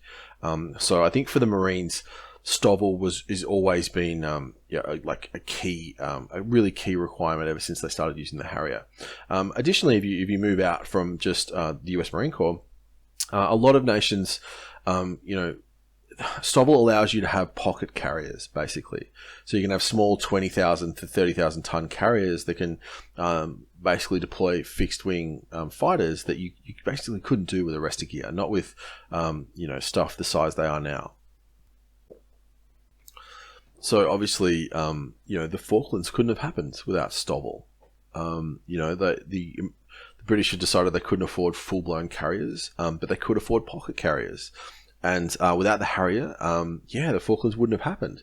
So I think in the naval realm is really where you see, Stovall be really worth it. Now, in terms of operating from rough bases and that kind of thing, are they that useful on land? I don't know. I can't actually think of a time when they've been actually used from rough bases. Maybe they have, a couple of times in the Middle East or something, but I certainly don't see that as necessarily as important as being used, from the sea. But I think in the naval realm, they're definitely useful. And just as a last note, the F-35B really, it still has the core of what makes the F-35 so capable. So, yes, it has less legs, its G limit is lower, and its overall performance is lower, but, also its internal payload is lower. But it still has the core of what makes an F-35 great, which is, stealth, sensors, information processing, those kinds of things. So, it isn't that big of a deal for the F-35, I don't think. So, user something. How did Robert E. Lee stack up against his European counterparts? Well, I don't know. What's the European counterpart from the mid 1800s? I can't think of any. If you stack him up against someone like Napoleon, I think he compares reasonably well. I don't know. It's a hard one to answer. We're talking about different time periods. I think as a tactician, I'd still put Napoleon as better than him, to be honest. The way Napoleon utilized grand tactics and also the way Napoleon moved at the operational level, I think were both better than Lee. But Lee was certainly in that kind of realm. I think had you taken him or Grant and dropped them into the Franco-Prussian War, they would have performed very well. So I don't think they were good just for Americans. I think they were definitely good, but it's hard to just see them. There's no real contemporaries is the issue. So did European generals adopt any military tactics from the Civil War? I know there were observers there. I can't think of any specific tactics. But it's outside my area of expertise. I'm not sure, man, but I can't think of any. I definitely can't think of any direct tactics that were brought. I knew a lot of European observers were definitely watching closely as to what was going on. I don't know. Okay, so H. Roberts asks, do I think the German Wehrmacht were equally responsible or equally active in war crimes as the SS were? I don't think they were equally responsible necessarily. So, for example, there were specific, like the Einsatzgruppen, are legendary in terms of how awfully evil they were and how much they did in the Holocaust. So, I wouldn't say they were equal, However, there is a myth that the Wehrmacht has clean hands in the Holocaust, and that is absolutely not true. The Wehrmacht were active participants in the Holocaust. That's been shown by modern historians. So there's no way that we should look at the Wehrmacht. That doesn't mean every single soldier. I'm not saying that every single soldier in the Wehrmacht was committing war crimes. It's also true for the SS. Not every single soldier in the SS committed war crimes, but the evidence shows that the Wehrmacht happily carried out Hitler's orders to murder commissars and that kind of thing. There definitely were plenty of war crimes committed by the Wehrmacht. Would I say they were equal to the SS? Maybe not. But they certainly do not have clean hands. So, Brian Cook asks, where do I see Canada as ranked amongst the world powers? Well, Canada is a very large economic power, I can't remember where they're ranked economically. I'm sure it's in the top 10. Are they 10th in the world? Something like that. I think Canada's lack of really engagement with the rest of the world just drops it down a little bit. I personally would like to see, Canadian warships and Canadian troops and, Canadian diplomatic presence in more places in the world doing more things. I would love to see Canada more engaged with the rest of the world, especially in my part of the world. But yeah, definitely like top 10. That's the thing. I think Americans look down on Canada because everything looks small when you're an American, but when you're in the middle, you start to see the difference between a middle power and a small power. And, Canada's not a small power. Canada's potential is very large, approaching getting close to 40 million people. Huge GDP, huge amount of resources. Not an insubstantial power at all. David asks, what if Germany and Serbia kept a somewhat strong alliance? I think I've already answered that one, man. The other guy asked the same question. So, Eric asks, advice for someone who wants to get back into academia. I dropped my honours program for history for a job in the private sector, but I want to come back. Dude, just my advice would be do a master's degree. So I don't know what it's like. I don't know where you're from, but in Australia, you can do a master's degree. You can just get something called fee help, which will help you with the fees. You can enroll online. That's basically what I did. So, and a master's degree sounds cool, right? Like I've got 2 master's degrees. Really, it's just one that's been split up into 2. One was a research master's, one was a coursework master's. But it sounds rad. I've got 2 master's degrees. Sounds impressive, right? Even though it's not that impressive, but it sounds good. So, if I was you, I would. Depends on what part of history you're into. But you can enroll online, you can study online, just start easy with a couple of units, work your way back in. And the master's coursework is, I really enjoyed my master's. I didn't find it that hard. If you're really enjoying what you're doing, the coursework bit is not that hard. And then if you want to do a research chunk, like you want to do a minor thesis, jump into that as well. But you don't have to leave necessarily the private sector. I would enroll in a master's program. And start chipping away. And like some of that stuff is really fun because you get to actually focus in on what you're really interested in. And then, if at the end of it you decide I don't want to do this, you still end up with a master's degree, which sounds awesome and, sounds impressive to other people. So, that's what I would do. I would enroll in a master's degree part-time and just chip away and see how you go. That's basically what I did. Alrighty, Vortex. Who would win 5,000 Spartan hoplites or a Restrepo-style forward operating base with 5 Marines? So I think depends on the forward operating base. So basically, if the Spartans can get inside the fog, the Marines are dead. Inside melee combat, the Spartans will chop them right up. But that's the whole problem, though. So if you have a forward operating base with really good, cleared arcs of fire. So for example, you look at Restrepo, man, they would struggle to get into Restrepo. So firstly, 5 Marines isn't that many. You'd probably have like a squad up there, so maybe 10 or 11. A forward operating base like that, you'd have a couple of in-placed heavy weapons. So you'd probably talking like an FN mag. What do the Yanks call it? 240 Bravo, that thing, GPMG. So you probably have 1 or 2 of those with more than enough ammunition. And a lot of them, they all have optics now. So they're capable of really, hitting targets out to, 800 yards. So basically, I think what would probably happen if the Spartans formed, a hoplite phalanx, which they would normally do, they would get mown down and slaughtered. I think if they got kind of, and also they'd probably just crap their pants and think Zeus was throwing fire, thunderbolts from the sky and run home.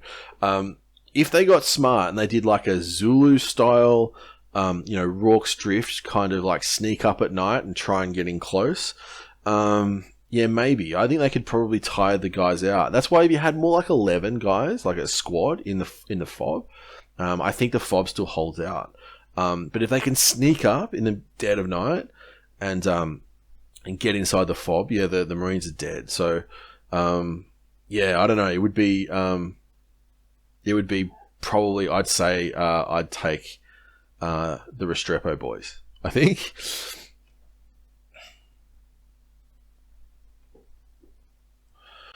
SquarePants Cooties, you got two questions here. I'll actually I'll answer the second one first because I think it explains the second one. So, what were the impacts of Diocletian's reforms?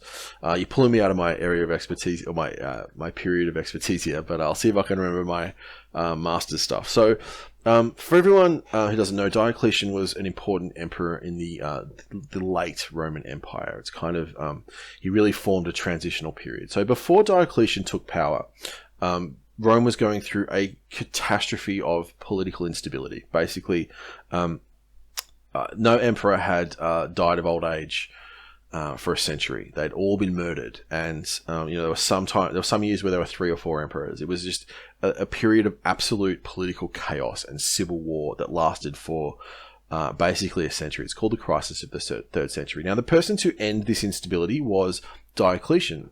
Now, when Diocletian came to power, he realized that one of the main issues that was causing this huge level of, essentially chaos was the empire was too big to be ruled by one person, because there was such a distance between wherever the emperor was and, the frontier army. Say, if the emperor was in Greece, and you're talking, there was a whole bunch of armies up in Gaul, across the Rhine, looking across the Rhine. That's a huge distance. And so that really gave pretenders space to essentially elevate themselves and start civil wars. A really messed up thing was often the armies themselves would simply proclaim their general emperor, even if he didn't want to start a civil war, because they knew if they won, they would all be rewarded, which is just kept happening to the victors. So that was a really negative spiral of events that was happening as well. So when Diocletian came to power, he created something called the Tetrarchy. Now, what the Tetrarchy was essentially he split the imperial rule into 4. So there were now 4 emperors, essentially, 2 seniors, 2 juniors. So the seniors were called Augustus; they were the 2 leaders, and then each of them had 1 junior emperor called a Caesar. Now, each one of these would have basically a household army, and this meant that by having 2 co-equal emperors, you couldn't just knock off one. You had to knock both of them off before you could become emperor yourself. So this imposed stability, and it also meant that with 4 emperors, 2 juniors and 2 seniors, they could be in way more places at once, and each one of them had their own army with them. So this imposed stability on the empire. It really ended the crisis of the 3rd century. So this really was a huge shift in Roman internal politics, basically. So did you ask what were the impacts? So yeah, it definitely did. It changed. The Tetrarchy itself kind of broke down under Constantine. So although Diocletian had, he's meant to have 1 equal partner, Diocletian did kind of dominate the Tetrarchy personally, just by the impetus of his own personality. But nominally, him and his other Augustus were equal. The Tetrarchy itself kind of broke down under Constantine, but it definitely it ended the crisis of the 3rd century, and it really changed the way Roman imperial politics worked. So he was an extremely important emperor. Now, how did the Roman and Western Empire split? So basically, this system of there being multiple emperors with multiple seats of government essentially caused the split. So instead of having just one imperial house, they had a couple, because there were multiple emperors, right? So there was, 1 Augustus, 1 Caesar. This idea of splitting imperial rule, splitting imperial power, just led to one being in the west and one being in the east, essentially. And so this is basically what happened. So they weren't, it's probably not best to think of them as like full-on countries. You know how, like, if you play Attila Total War or something, they're totally different states. It's kind of not how they viewed themselves. It's really just the split that happened with Diocletian kind of led to that kind of that fragmentation of the empire. But really, it was the fact that the whole reason the crisis of the 3rd century happened was because the Roman political system couldn't govern an empire that big. So fragmentation was always probably going to happen. But great questions. So MW asks, thoughts on the NZ military? So I think the army's doing great. I think the NZ Lav was a really good idea. The way you guys have organised, the main battalion you guys have into a kind of a medium battalion, not quite heavy, not quite light, was actually a really good idea. I think, in terms of the Navy, I think things are going okay as well. What I really wish you guys had not have done, was get rid of the Skyhawks. I think disbanding your fast jets was a big mistake. I think the Americans were offering a pretty good deal on some F-16s as well. From an alliance perspective, looking at it from an Australian, after the United States, our most important ally is New Zealand. If we had one more fighter squadron, that would really help. Ideally, I would love to see you guys reform your fast jet capability. So it wouldn't have to be with anything as expensive as an F-35. Even something like a Saab Gripen would be a great option. I know it's not necessary for New Zealand's defense necessarily, but, just in terms of the alliance, if we could have a New Zealand squadron deployed to the north of Australia, if we were, in the crap with the Chinese, for example, even utilizing things like Gripens to defend bases, to protect high-value assets, to allow F-35s to push out and take on offensive action would be a huge help. It's a shame that you guys got rid of your fixed-wing capability. In terms of, what you're going to replace the Anzacs with, that's a good question. I don't know if you guys would want to go for something like the Hunter class. It's probably a bit overkill for what you're looking at. But yeah, I think in general the NZ Army's in good shape. I'd love to see those little Kiwi birds on fast jets again. Charlie Dunskin Sunray says, how much time do I spend making TikToks a day? Too much, hey? I should be working. But I've gotten better at them. So when I first started doing this, it would take me sometimes an hour to do a TikTok just because I'd make crap take after crap take. Now it takes me about 10 minutes to get a TikTok out. So, if I do 4 or 5 TikToks, probably an hour and a half, spread out over the day. Often I'll be working and I'll see a good comment pop up on my phone and I'll just go and hit one out. But probably too much. I'm probably too addicted. I should be, finishing this thesis or doing other work. Alrighty, so Mikey Hino says, why was so much Roman technological advance and knowledge lost after the fall of the empire? So basically the way to think of it is the whole level of civilization really took a downturn. And so what I mean by civilization is essentially city dwellers. So how we measure a civilization often is by the level of speciality that labor takes. So if you look at a small village, everyone pretty much does the same thing for a job, right? Everyone just farms. But if you look at a huge city, everyone specializes. So you can get beauticians, you can get winemakers, you can get people who, lawyers, all of these kind of specific little jobs where people specialize in labor. If you look at our society, like surgeons, computer people, IT people, we're super specialized, which really increases things like, not necessarily technological growth, but standard of living in general. Now, what happened in the fall of the empire in the West is a lot of the Roman cities really shrank. It really was, from a civilizational perspective, the amount of trade that was going on within the empire, say in 150 AD to 600 AD, was tiny in comparison. The city shrank, basically places like Gaul became much more ruralized again. And so that level of specificity, basically, specialization, I should say, really, really dropped. And so that's why you used to see such crazy, architecture or engineering projects that happened during the Roman Empire really didn't happen afterwards. Because of the political instability and, essentially the fracturing of the Western Empire that happened under the Franks and the Goths and the Vandals. A lot of the trade and the economic activity that supported large cities stopped. And so when that happened, the large cities shrank. And so when that happened, the standard of living shrank. So that's kind of what happened. Um, so Take or Soul 05, why do you think some civilizations advance so much faster than others?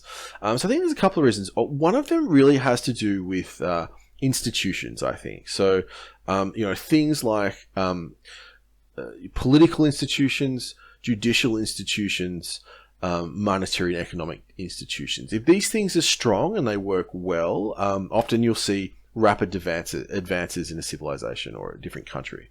So I think this has a lot to do with it. Often things like trade are super important as well. So if you really see large scale trade within an area, again, that really pushes things along.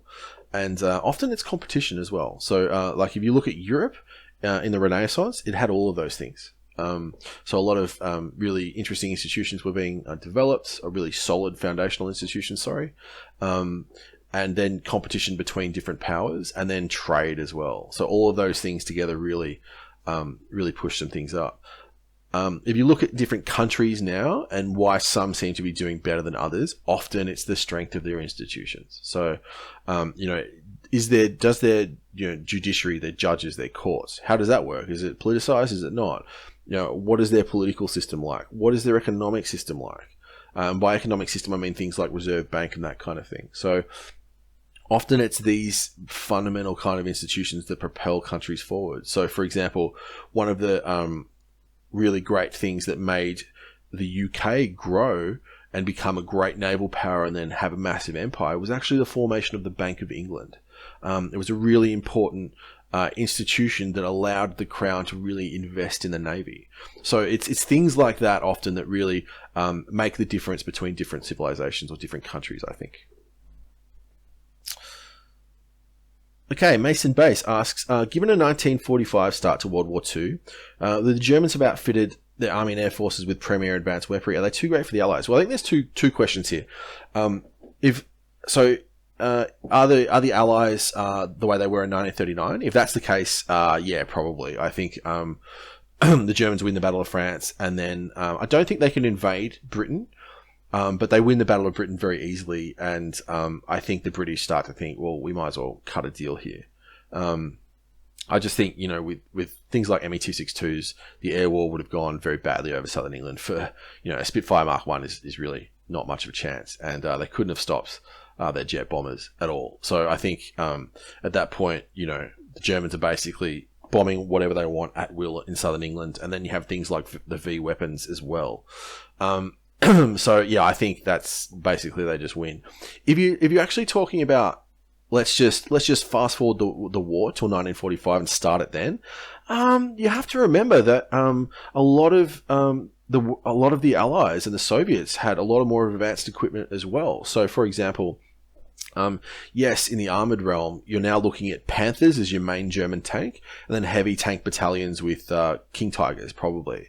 However, on the Soviet side, you're looking at thousands of T-34-85s.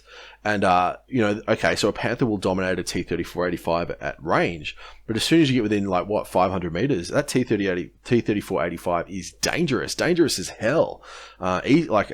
Within confined quarters, a T-34-85 can take out a King Tiger, no problems. And then you have the huge Soviet tanks like the IS-2. So in the armor realm, I don't know, it's not as clear cut. And then if you go to the Western Allies, the British have the Comet, which is light, fast, has a gun that can definitely deal with a Panther at reasonable ranges. It's not a bad tank.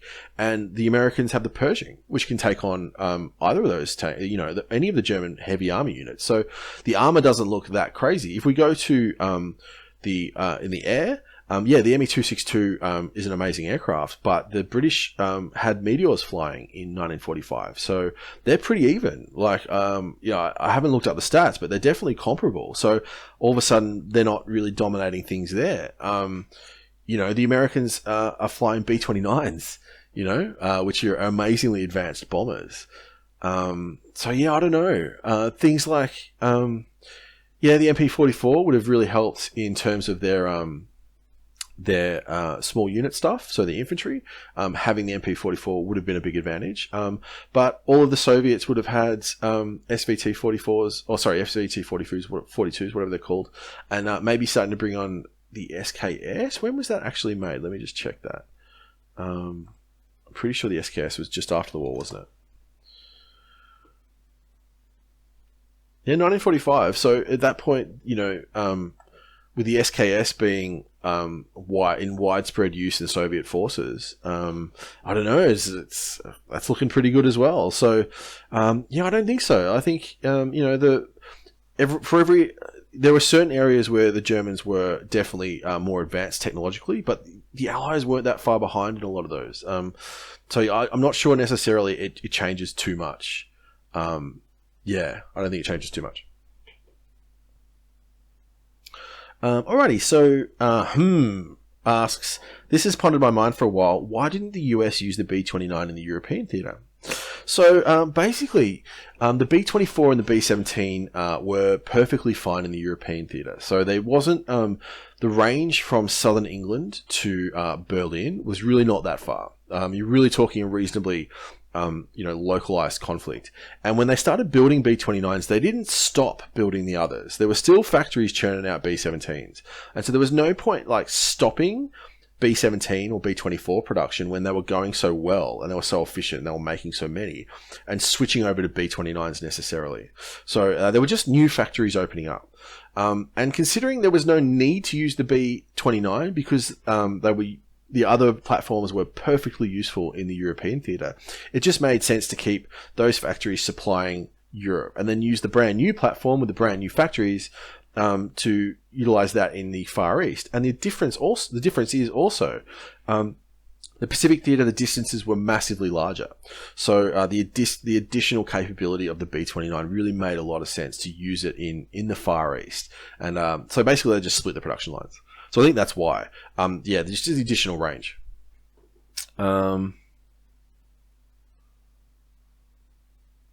Okay, so Lockie asks, how big of a threat do I think China is to Australia? So I think China isn't... Australia's embedded in a larger alliance system. So, China and Australia getting into a fight by itself is not likely. Basically, they pose some threat. So... prior to, the Chinese military kind of developing the way it has, Australia hasn't seen a credible threat since Imperial Japan. Basically, to threaten Australia, you need large naval forces, and generally, it's going to be an East Asian power that threatens Australia, just because of the geography involved. You need a very large capability to really threaten Australia. So that's happened with China now, but that doesn't necessarily mean that they're at the same level of threat as Imperial Japan was. So there is some kind of threat.